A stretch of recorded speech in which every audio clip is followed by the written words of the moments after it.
लेकिन किसी पावर के चलते या किसी तरीके से पुलिस जो है वो उस चीज़ की सुनवाई नहीं। आपको डर है कि सामने वाला व्यक्ति कोई कॉन्स्पिरेसी कर रहा है आपके खिलाफ या फिर झूठे केस में आपको फंसाने वाला है। नॉट अगर किसी लड़की के साथ या किसी वुमन के साथ डोमेस्टिक वायलेंस होता है तो उस सिचुएशन में उसे क्या करना चाहिए? पति अपनी पत्नी को अगर मारपीट कर रहा है या उसके साथ घरेलू हिंसा कर रहा है, अगर किसी के साथ कोई फ्रॉड हो जाता है तो उसके लिए क्या प्रावधान है? आपको कुछ करने की जरूरत नहीं है। सिंपल आप 1930 पे कॉल करिए। नमस्कार साथियों, आज हमारे साथ एक ऐसे शख्स है जिनसे हम जानेंगे पब्लिक के लिए, आम पब्लिक के लिए लॉ अवेयरनेस क्यों ज़रूरी है, वुमेन राइट्स क्या चीज़ होती है, अगर पुलिस मनमानी करती है उस सिचुएशन में आप क्या कर सकते हैं। इस पूरी वीडियो में हम इन्हीं मुद्दों पर चर्चा करेंगे। कोई लड़की अगर किसी लड़के के ऊपर झूठा केस करती है हम्म तो उस केस में जो कानून है हाँ, वो किसका साथ देगा? देखिए कानून साथ उसी का देता है जिसके पास सबूत होते हैं, पहली बात। हाँ, और जो कानून का प्रावधान है वो उस हाँ, तरीके से चलता है। कानून, ऐसा कानून हमारे देश में नहीं है कि जो सिर्फ एक ही चीज़ का साथ देगा कि भाई पर्टिकुलर वुमेन का साथ देगा या फिर मेन का साथ देगा, ऐसा नहीं है। लेकिन अगर एलिगेशंस, ऐसे बहुत सारे केसेस हैं, बहुत सही मुद्दा है आपने जो उठाया है, ये बहुत सही मुद्दा है। ऐसे बहुत सारे केसेस मैंने देखे हैं और सुने हैं, जिसमें खास करके जो सेक्सुअल असॉल्ट के केसेस हैं या फिर फॉर एग्जांपल रेप जैसे मामले हैं, जो असली में जो विक्टिम्स हैं उनकी बात आ ही नहीं रही रिपोर्ट पे, पुलिस स्टेशन में भी नहीं आ रही, कोर्ट्स में नहीं आ रही है। लेकिन जो फेक रेप केसेस हैं वो ज़्यादा, अगर देखा जाए तो वो उसका रजिस्ट्रेशन हो रहा है, क्राइम रजिस्टर हो रहा है। सिर्फ बहुत सारे स्कैंडल्स चलते हैं, स्कैम्स चलते हैं, हनी ट्रैप्स हो गया, ऐसे बहुत सारे लोग हैं जहाँ पर फेक एलिगेशन लगाए जाते हैं रेप केसेस के। कि अगर कोई लड़की झूठा केस करती है या फेक एलिगेशन लगाती है, फॉर एग्जांपल एफआईआर जो है वो झूठी कर देती है, हाँ, चाहे वो सेक्सुअल असॉल्ट केसेस हैं या फिर कोई भी केसेस हैं। तो उसमें सबसे पहले अगर मैं आपको एक सलाह दूँगा, तो वो है कि जो लड़का है उसको सबसे पहले एंटीसिपेटरी बेल ले लेनी चाहिए कोर्ट से। अगर उसको ये आशा भी है, डर भी है कि कोई भी लड़की उसके खिलाफ या कोई भी महिला उसके खिलाफ फेक केस रजिस्टर करने जा रही है, तो उसको सर्वप्रथम ऑनरेबल सेशन कोर्ट या ऑनरेबल हाई कोर्ट उसको अप्रोच कर लेना चाहिए, जिसको एंटीसिपेटरी अग्रिम जमानत बोलते हैं। बिफोर रजिस्ट्रेशन ऑफ एफआईआर भी आप एंटीसिपेटरी बेल ले सकते हैं, और आफ्टर रजिस्ट्रेशन ऑफ एफआईआर भी आप एंटीसिपेटरी बेल ले सकते हैं। हाँ, यदि आपको डर है कि सामने वाला व्यक्ति कोई कॉन्स्पिरेसी कर रहा है आपके खिलाफ या फिर झूठे केस में आपको फंसाने वाला है, नॉट ओनली सिर्फ कोई भी वुमेन या फिर लड़की कोई फेक आपको एलिगेशन लगा रही है, जनरल ओवरऑल कोई भी आपको डर लगता है कि भाई मेरे खिलाफ एक झूठा केस हो सकता है, तो उसमें सबसे पहले आपको कोर्ट से एंटीसिपेटरी बेल ले लेनी चाहिए। हाँ, यदि एंटीसिपेटरी बेल नहीं मिली या फिर नहीं ले पाए, ठीक है, उसके बाद रेगुलर बेल का प्रावधान है, वो बेल आप ले लो। फिर जो भी सबूत हैं उनको आप रखिए, अपनी साइड रखिए, अच्छे से अच्छा एक लॉयर आप हायर करिए उनकी मदद से, क्योंकि सत्य जो है उसको समय लग सकता है, लेकिन अगर आप उसको सही ढंग से अगर उसको रखेंगे अपनी बात को और उसकी लड़ाई लड़ेंगे, तो आप उससे 100% उससे बाहर आएँगे। बट आपको जुडिशरी और सिस्टम पे विश्वास होना चाहिए। लेकिन इसमें मैं कहूँगा कि ऐसी चीज़ों से अवेयर रहें। अगर आपको थोड़ी-सी भी शंका है कि कोई आपके खिलाफ झूठा केस कर सकता है, झूठे विवादों में फँसा सकता है, तो आप एविडेंसेस कलेक्ट करते रहो धीरे-धीरे। प्रूफ व करने में आगे यस, यस। वो आपको कल के दिन में किसी ने फँसाया है झूठे केसेस में, तो आपको अपने आप को साबित करने में और आपको उस केस से बाहर निकालने में वो आपको हेल्प करेगा। जैसे कोई विक्टिम जो है अगर वो पुलिस के पास जाता है अपना केस लेके, उसके साथ कुछ गलत हुआ, लेकिन किसी पावर के चलते या किसी तरीके से पुलिस जो है वो उस चीज़ की सुनवाई नहीं करती है, अच्छा। तो उस सिचुएशन में जो विक्टिम है उसे क्या करना चाहिए? जी, बहुत सही मुद्दा उठाया आपने, क्योंकि मेरा पर्सनल एक्सपीरियंस भी है। पुलिस मैं पुलिस मशीनरी को इस तरीके से डायरेक्ट ब्लेम नहीं करना चाहता हूँ, बट कुछ चीज़ें रियलिटी भी हैं, जो बोलना बहुत ज़रूरी हो जाती हैं। बहुत सारे, एक तो क्या है कि सिस्टम के ऊपर बर्डन भी है एक चीज़, लेकिन जो उनकी ड्यूटी है वो उनको करना ही चाहिए, ऐसा मेरा मानना है। बहुत सारे ऐसे बड़े-बड़े फ्रॉड्स हैं, बड़े-बड़े क्राइम्स हैं, इवन बहुत ज़्यादा हीनियस क्राइम भी है, उसमें भी पुलिस एक्टिव नहीं होती है, मैंने ऐसा देखा है। हाँ, तो अब इसमें रेमेडी क्या है? अगर आपके साथ कोई भी कॉग्निजेबल या बड़ा अपराध हुआ है आपके खिलाफ और आप पुलिस स्टेशन गए, लेकिन आपकी बात नहीं सुनी जा रही है या फिर आपको टाला जा रहा है, इग्नोर किया जाए कि चलो भई, ये मैटर बनता ही नहीं है, ये है, ऐसा है, वैसा है, इस तरीके से बहानेबाज़ी करके आपको नेग्लेक्ट किया जा रहा है, आपको इग्नोर किया जा रहा है। तो उसमें आप क्या कर सकते हैं? तो उसके लिए सबसे पहले अगर कंसर्न पुलिस स्टेशन आपके मैटर को या फिर आपकी जो शिकायत है उसको कंसीडर नहीं कर रही है, तो आपके पास पूरा-पूरा अधिकार है, पूरा-पूरा हक है कि आप उसकी जो वरिष्ठ अधिकारी है, फॉर एग्ज़ाम्पल एक पुलिस स्टेशन है तो जो जिस पुलिस स्टेशन के अंडर में जो एसपी है, उसका जो कंसर्न्ड एसपी ऑफिस है या फिर बड़े शहरों में डीसीपी है, सीपी, कमिश्नर ऑफ पुलिस है, तो उसके जो सीनियर ऑफिशियल्स हैं, उसके पास आप रिटन कंप्लेंट दीजिए कि मैंने तो एंड सो शिकायत आपके जो कंसर्न पुलिस स्टेशन में की थी, बट वहाँ पर उसमें कोई एक्शन नहीं लिया गया, इसीलिए मैं आपके पास आया हूँ। आप प्लीज़ डायरेक्शन दीजिए कि क्राइम रजिस्टर किया जाए। एक तो आपकी बात वहाँ बन जाएगी। अगर वहाँ पे भी नहीं बनती है, क्योंकि बहुत सारे केसेस में नहीं बनती है, वो लोग भी कंसिडर नहीं करते हैं, तो आपके पास पूरा-पूरा अधिकार है, कानूनी प्रावधान है, आप डायरेक्ट कोर्ट ऑफ लॉ को अप्रोच कर सकते हैं। आप कोर्ट में जाइए, एक एडवोकेट हायर करिए, अगर एडवोकेट नहीं कर रहे तो अगर आपके पास भी लीगल नॉलेज है, तो आप उसी तरीके से आप खुद कर सकते हैं। कोई ज़रूरी नहीं है कि आप किसी एडवोकेट के थ्रू ही जाएँ, लेकिन अगर आपके पास लीगल नॉलेज नहीं है, तो फिर एक मजबूरी है, तो आपको लीगल अच्छे से अच्छे लीगल प्रैक्टिशनर को हायर करिए, उनके थ्रू आप डायरेक्ट कोर्ट ऑफ लॉ में जाइए। जुडिशियल मजिस्ट्रेट फर्स्ट क्लास जो होते हैं, उनके कोर्ट में आप अपनी एक एप्लीकेशन फाइल करिए। आपकी जो जिसको प्राइवेट कंप्लेंट भी बोलते हैं, वो करिए, आपके साथ जो हुआ उसको रखिए। अगर मजिस्ट्रेट को या फिर जज साहब को लगता है कि भई आपकी बात में दम है, आपके साथ वाक़ई कॉग्निजेबल ऑफेंस कमिट हो रहा है, तो उसके आधार पर भी वो कंसर्न पुलिस स्टेशन को डायरेक्शन दे सकते हैं कि भई इसमें एफआईआर दर्ज की जाए, ठीक है? या फिर इसमें इन्वेस्टिगेशन शुरू किया जाए।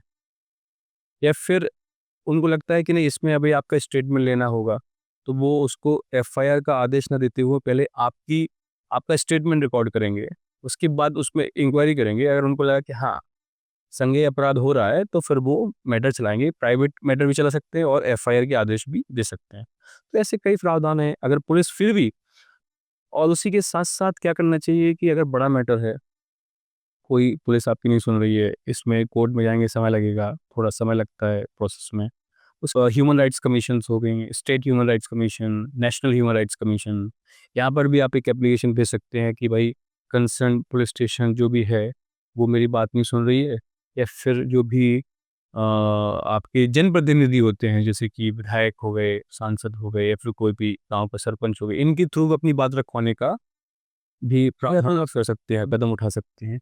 ऐसे करके या फिर लीगल जो भी रेमेडी है वो अवेलेबल है, साथ ही साथ आप साइड बाय एयर करिए, तो आपकी बात को सुना जा सकता है। पुलिस मनमानी एक हद तक कर सकती है, अगर आप उसके पीछे पड़ेंगे, जो भी कानून में प्रावधान है उसका इस्तेमाल करेंगे, उन्हें करना पड़े, पुलिस को करना आज नहीं तो कल करना ही पड़ेगा, no doubt, no doubt. Police मनमानी नहीं कर सकती है, इस तरीके से आप, कानून के लिए भी है। कानून सबके लिए बराबर है। डोमेस्टिक वायलेंस के केस में हुँ। अगर किसी लड़की के साथ या किसी वुमेन के साथ डोमेस्टिक वायलेंस होता है, तो उस सिचुएशन में उसे क्या करना चाहिए? अच्छा, पहली बात तो मैं स्पेसिफिकली बता दूँ आपको कि डोमेस्टिक वायलेंस क्या होता है। डोमेस्टिक वायलेंस, जो कि हम आम भाषा में हिंदी में बोलें तो घरेलू हिंसा। घरेलू हिंसा। डोमेस्टिक वायलेंस, जहाँ तक मेरा एक्सपीरियंस मैं देखता हूँ, जो रिमोट एरियाज़ होते हैं या फिर जो गाँव देहात होता है, वहाँ पर डोमेस्टिक वायलेंस को मैं ज़्यादा देखता हूँ। और वहाँ पर डोमेस्टिक वायलेंस जो एक्ट है, घरेलू हिंसा को रोकने के लिए जो एक्ट है। एक्ट है, उसका जो यूज़ है या फिर उसका जो इम्प्लीमेंटेशन है, वो बहुत कम दिखता है मुझे। बल्कि जो शहर हैं, अर्बन एरियाज़ हैं, वहाँ पर डोमेस्टिक वायलेंस की मात्रा बहुत कम है, लेकिन उसका जो यूज़ है वो जाता क्योंकि यूज़ ज़्यादा है तो उसका मिसयूज़ होगा, हाँ ठीक है? जहाँ ज़रूरत नहीं है वहाँ पर ज़्यादा यूज़ हो रहा है, मतलब वहाँ पर मिसयूज़ हो रहा है। गाँव देहातों में ज़्यादा डोमेस्टिक वायलेंस मैं देखता हूँ, लेकिन वहाँ पर उसका यूज़ नहीं है, क्योंकि जो महिला है, जो लड़कियाँ हैं, फिर जो औरतें हैं, जो महिलाएँ हैं, जिनके साथ डोमेस्टिक वायलेंस हो रहा है, वो अवेयर नहीं है अपने राइट्स के प्रति। उन्हें पता ही नहीं है कि कोई एक ऐसा प्रावधान, एक ऐसा एक्ट, एक ऐसा कानून है हमारे फ़ेवर में, जो हमको प्रोटेक्ट करता है घरेलू हिंसा से। अच्छा ठीक है, बाहरी इंसान अगर कोई कुछ करता है महिलाओं के लिए, तो उनको पता है कि अगर वही बाहर का आदमी, घर को छोड़ के कोई बाहर का आदमी उनके खिलाफ कुछ करता है, चाहे कोई सेक्सुअल हैरेसमेंट हो या फिर किसी भी तरह का उनको परेशान करता है, तो उनके पास उनको इतना अवेयरनेस है कि वो उसके खिलाफ एक्शन ले सकती है, पुलिस में जा सकती है। उनको पता है कि भाई यहाँ पर हम मुझे बचाव हो सकता है। लेकिन उन्हें उसी के उल्टा अगर देखें तो उन्हें ऐसा लगता है कि घर में अगर कोई मुझे प्रताड़ित करता है तो वो उसका राइट है। अगर हस्बैंड, पति अपनी पत्नी को अगर मारपीट कर रहा है या उसके साथ घरेलू हिंसा कर रहा है, ठीक है? तो पत्नी को, ऐसी बहुत सारी महिलाएँ हैं जिसको ये भी नहीं पता कि मैं पति के खिलाफ जा सकती हूँ कि नहीं जा सकती हूँ।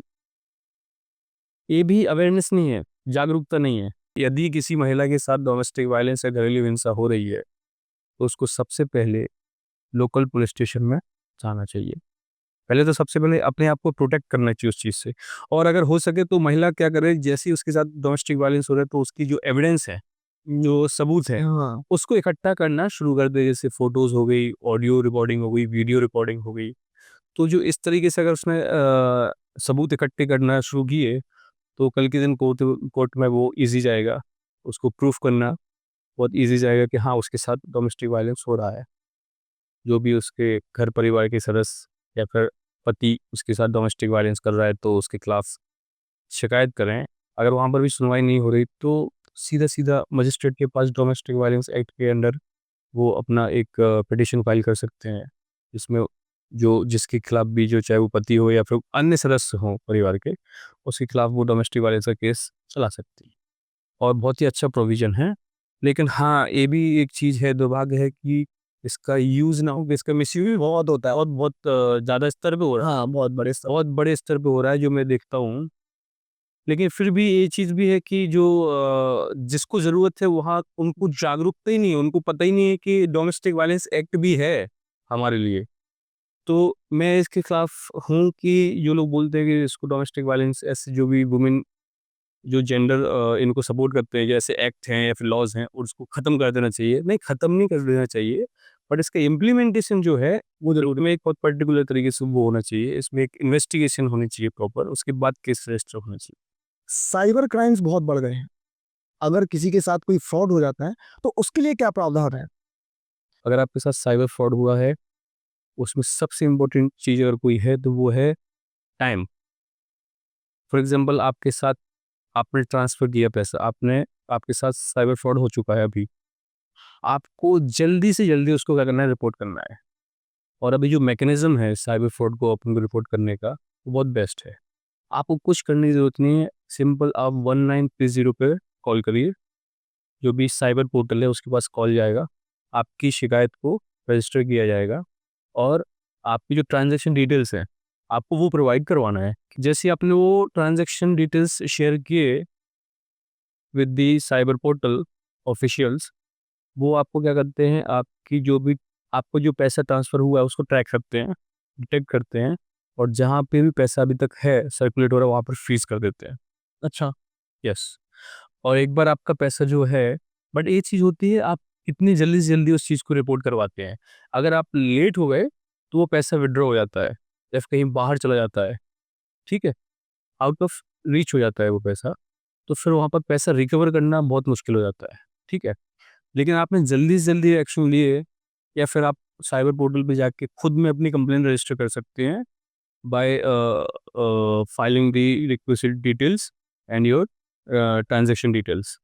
आपने ये किया तो उसके बाद आप जैसे ही आपने साइबर फ्रॉड को रिपोर्ट किया साइबर पोर्टल पे, उसके बाद इमीडिएट एक्शन ली जाती है। और एक बार आपका अमाउंट फ्रीज़ हो गया, मैंने देखा है कि 100% अमाउंट रिकवर भी हुआ है, 100%। 100% भी हाँ, लेकिन उसमें क्या हुआ कि जैसे ही फ्रॉड हुआ वैसे ही उन्होंने रिपोर्ट किया, वैसे ही मैकेनिज्म जो सिस्टम है उसने उसको डिटेक्ट करके फ्रीज किया अमाउंट। और एक बार अमाउंट फ्रीज हो गया उसके बाद आप जो भी रिटर्न ऑफ प्रॉपर्टी एप्लीकेशन होती है कोर्ट में जाइए, कोर्ट से हम ऑर्डर लेके आए, आपकी जो भी डिटेल्स हैं वो आप लगाना है पड़ता है, कोर्ट को ये प्रूव करना पड़ता है कि जो भी मेरी अमाउंट आपकी है, आपकी ओनरशिप आपको वहाँ पर प्रूव करनी पड़ती है। देन कोर्ट आपको ऑर्डर करता है, उस तरीके से आप एक इंडेमनिटी बॉन्ड भर के आप अपना पैसा रिकवर। लॉ अवेयरनेस की जरूरत क्यों है आम पब्लिक के लिए? जब तक आम आदमी लॉ के बारे में नहीं जानेगा, जो लॉ का मेन पर्पस है वो फुलफिल नहीं होगा। अच्छा, जो लॉ बनाए गए हैं वो जनरली लोग बोलते हैं कि पिनलाइज करने के लिए, किसी को पनिश करने के लिए बनाए गए हैं, बल्कि ऐसा नहीं है। हमारा जो जुरिस्प्रूडेंस है, हमारा जो क्रिमिनल लीगल सिस्टम है, में जो अपराधी है उसको पनिश करने की जगह उसको सुधारने की या उसको एक मौका देने के उस नज़रिए से उस चीज़ को ध्यान में रखते हुए बनाया गया है। तो आम आदमी के पास जब लीगल अवेयरनेस होगी तो वो पहले तो अपराध करने से बचेगा। पहली बात तो 2 प्रकार के, एक तो विक्टिम साइड से हम देख सकते हैं और एक हम जो क्रिमिनल साइड है, जो खुद में क्रिमिनल है, उसकी साइड से। अगर किसी व्यक्ति के पास कानून की या फिर उसमें जो पनिशमेंट है या फिर उसका जो परिणाम होगा कि किसी ने कुछ अपराध किया, उसके बारे में यदि जानकारी है, तो वो ऑब्वियसली कानून जो अपराध है, अपराध करने से डरेगा और भागेगा। तो पहली बात तो क्राइम को कम करने के लिए भी ये एक बहुत बड़ा हेल्प हो सकती है इसके थ्रू, ज़रूरी है। अगर आपके पास कानूनी या फिर लीगल अवेयरनेस है। अवेयरनेस है तो। दूसरी बात, जो विक्टिम साइड है, हाँ, अगर विक्टिम के पास कानून की जानकारी है या फिर जो प्रावधान है, बेसिक लीगल अवेयरनेस है, तो वो उसके साथ यदि किसी कुछ गलत चीज़ होती है, कोई अपराध होता है उसके खिलाफ, तो वो जल्दी से जल्दी उसको क्या करता है, रिपोर्ट कर सकता है। और क्या होता है, जल्दी से जल्दी अगर आपने कानून या फिर किसी अपराध को रिपोर्ट किया, तो जो मशीनरी, जो सिस्टम है, वो आपको अच्छे से हेल्प कर सकती है। फॉर एग्ज़ाम्पल, अगर कोई क्राइम हुआ और उसमें आपने इमीडिएटली रिपोर्ट किया, तो क्योंकि जो हमारा सिस्टम है उसमें साक्ष्य जो होते हैं, एविडेंसेस होते हैं, वो उससे चलता है। जल्दी से जल्दी हमने उस चीज़ को रिपोर्ट किया, फिर इन्वेस्टिगेशन होगी, तो जो टेम्परिंग विद द एविडेंसेस है वो रुक जाएगा। जो छेड़छाड़ होती है हाँ, सबूतों के साथ, साक्ष्यों के साथ, वो रुक जाती है। तो जल्दी से जल्दी वो चीज़ें हमको साक्ष्य मिल जाएँगे, फिर वो साक्ष्य मौजूद रहेंगे, उस साक्ष्य के आधार पर फैसला आता है। तो दोनों साइड से, अपराधी की साइड से और विक्टिम की साइड से, दोनों साइड से अगर आपके पास अवेयरनेस है, हाँ, तो जो जुडिशरी का जो टाइम वेस्ट होता है, उसमें भी मदद होती है। एट द सेम टाइम लोग अपने अधिकारों के प्रति जागरूक होंगे, अपने कानून के प्रति जागरूक होते हैं, तो वो ऑब्वियसली अपनी संस्कृति, अपनी आर्थिक, सामाजिक, सांस्कृतिक हर चीज़ में इसका लाभ होता है। और ऐसे-ऐसे करके लोकतंत्र में भी इसका सहभाग होता है। इस तरीके से जागरूकता, कानूनी जागरूकता और जो शैक्षणिक जागरूकता है, वो सारी एट द सेम टाइम चलनी चाहिए। और इसमें सबसे ज़्यादा इम्पोर्टेंट अगर रोल कहीं से कोई प्ले कर सकता है, तो वो है फैमिली। यदि फैमिली नहीं तो सबसे इम्पोर्टेंट है वो है स्कूल्स।